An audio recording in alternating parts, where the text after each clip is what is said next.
फैज नियाजी गठजोड़ का सबसे मरकजी किरदार कौन था?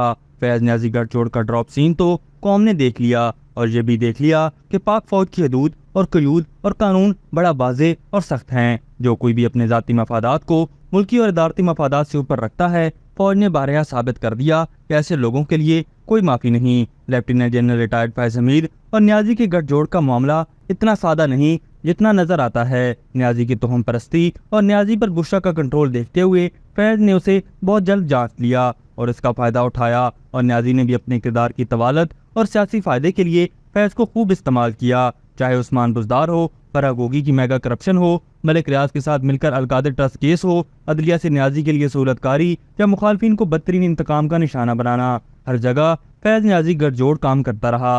और जो काम फैज ने अपने मतलब पर करवाना होता था, वो बुशरा को इस्तेमाल करके नियाजी से करवा लेता था। इस गठजोड़ की कोई हदूद नहीं थी। इधर बुशरा और गोगी को मुकम्मल आज़ादी और अथॉरिटी हासिल थी, और उधर नियाजी ने भी फैज को अपना उल्लू सीधा करने की खुली छुट्टी दी हुई थी। इस फैज नियाजी और बुशरा गठजोड़ में इतनी पुख्तगी आ चुकी थी कि जब कई बार जनरल बाजवा ने नियाजी को फैज को बदलने को कहा तो नियाजी टाल मटोल के साथ नाराज भी हो जाता। हत्ता कि इस गठजोड़ ने यह भी प्लान कर लिया था कि आर्मी चीफ के लिए कमांड की शर्त को पूरा करने के लिए ISI को ही कमांड बना दिया जाए, क्योंकि प्लान ये था कि फैज और नियाजी आर्मी चीफ और वजीर आजम बिलतरतीब एक लंबे अरसे तक रह सकें। जब ऐसा ना हुआ और जनरल बाजवा ने नियाजी की ना सुनी और फैज को हटा दिया, तो बुशरा और नियाजी ने जनरल बाजवा के खिलाफ भी महाज खोल लिया। फैज पेशावर से भी बुशरा के जरिए अपने आर्मी चीफ बनने की मंसूबे पर अमल दरामद के लिए साजिशें बुनता रहा।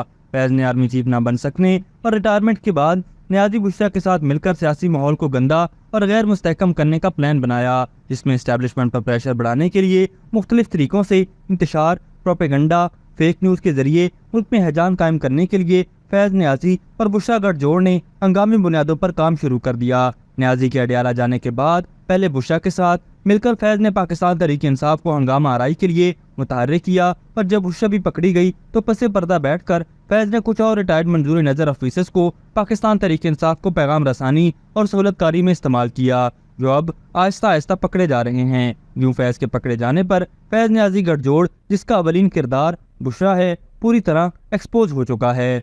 अभी तक के लिए सिर्फ इतना ही। मजीद दिलचस्प और ताज़ा तरीन खबरों से आगाह रहने के लिए हमारे चैनल इस्लामाबाद इंसाइडर को सब्सक्राइब करना मत भूलिए, और अगर हमारी ये वीडियो आपको अच्छी लगी है तो इसे लाइक कर दें और अपनी कीमती राय का इजहार नीचे दिए गए कमेंट सेक्शन में ज़रूर करें।